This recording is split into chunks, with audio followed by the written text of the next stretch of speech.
Alright, let's talk about something serious and rather scary. A couple of days ago, former ArenaNet partner Olrun claimed that someone convinced support into giving them access to his account. This might seem like an outlandish claim, but when it comes to these cases, ArenaNet has a spotty track record at best. Because this has happened before, multiple times even, and even with a GM account. Back in 2016, a German player hoped to get his account restored, which was banned a couple of years prior for abusing an exploit. He contacted support, but seemingly had no luck getting his account back. So he contacted them again, trying to get access to another account for which he only remembered a character name, nothing else. Unsurprisingly, none of the details he could provide seemed to match up with what ArenaNet had on file. So the support agent was reluctant to help him further, and that should have been the end of it, but it wasn't. Instead, the agent decided to give him a hint and shared that the account he was trying to access was linked to a French email address, which led to our German friend admitting that the account actually wasn't his. But he asked if they could do him a favor and check one more email address. Instead of following up on that question or simply closing the ticket, they asked him what he wanted them to change the email address to.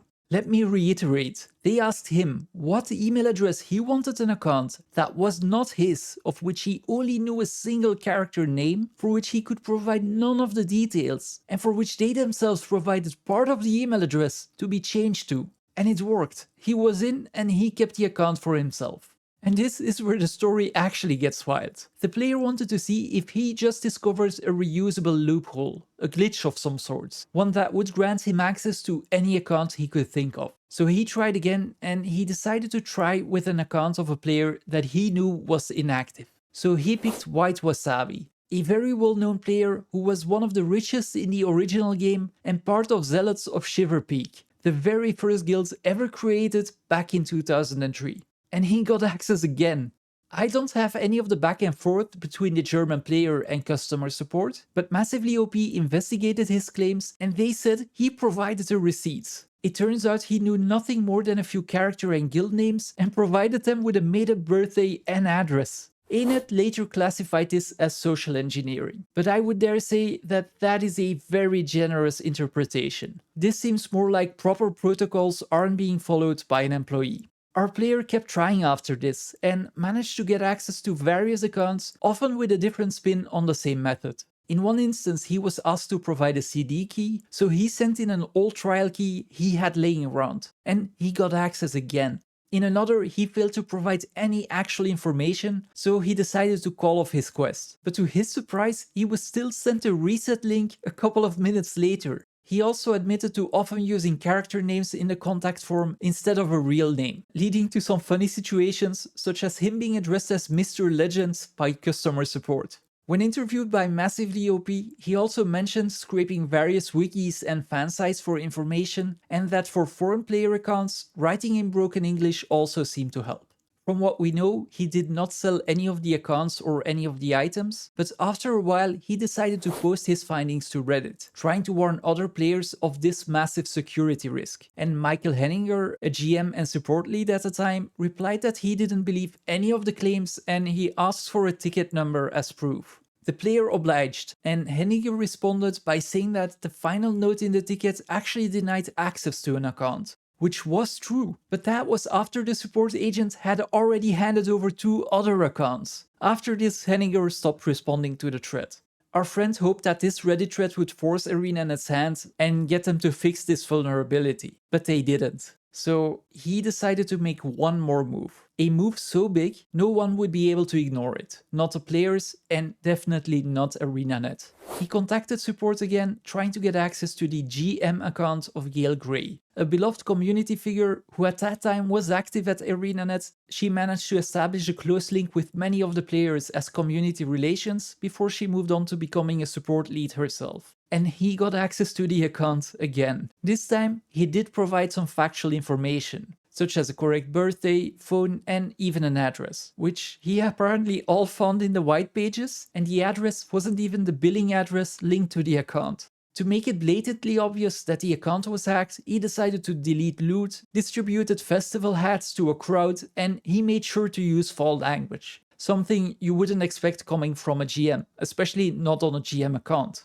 ArenaNet's Mike O'Brien explained what happened and what they do or don't accept for account recovery. But he had to admit that the support agent did not respect proper procedures. If you're wondering what actually happened after, ArenaNet sent lawyers after the player and tried to have him prosecuted for the unauthorized use of and breach of computers specifically secured against unauthorized access and then having illegally deleted or altered data in doing so. 2 years later, the player finally got to give his version of the events in court, after which the judge allegedly replied, "So you basically went to Microsoft, you said you're Bill Gates, and they took you to his office." Needless to say, the court dropped the complaint and that is where this story ends. But let's get back to Olrun, who discovered through a friend that his account was hacked and being sold online for $3,000. He contacted support himself, hoping to reclaim his account, but to his surprise, his request prompted them to terminate the account instead. Apparently, when multiple people can claim ownership of an account, ArenaNet can choose to terminate that account if they are unsure who the righteous owner is, because they don't want to decide who gets to keep it. Olrun's case does get a bit more convoluted. As an ArenaNet partner, he organized many events, and during some he shared some of his alt accounts, which was allegedly encouraged by Grouch back in the day. Mind you, this was a completely different time for the game. I doubt any employee would now suggest this. Olrun does state that he never shared access to his main account, however, which is the one that is up for sale. A couple of days after the thread, ArenaNet released an official statement that they investigated the allegations and that no accounts were compromised due to customer service interactions. I can't verify the claims of either party. Olrun provided us with a lot of evidence to back up some of the claims, but of course he's the only one who will know whether his main account was ever shared or not. I assume ArenaNet won't be willing to divulge any specific details either on the security protocol or even the investigation, because they have nothing to gain from this. All that would do is give some other potentially ill-meaning people insight in the processes that are better kept private. So all I can do is the internet's favorite thing, and I'm gonna sit on a fence. But this begs the question whether our accounts are at risk. Well, I doubt any regular player's account is as valuable to people hoping to gain access to sell them. Accounts with unique gizmos, such as the ones rewarded for PvP tournaments or other unique valuables, might be worth more to them. One very concerning thing is the screenshot of the hacker's Discord, where he tracks info on various accounts. He has tabs on most community figures, which will have much more publicly available information on the internet than the average player. The screenshot itself only shows the tabs, so we have no way of knowing how accurate this is and even how active it is. And I'm gonna ask everyone to judge for themselves, but don't make any wild assumptions either. We'll most likely never know every single detail about this event, but I thought it was worth mentioning, so that's it.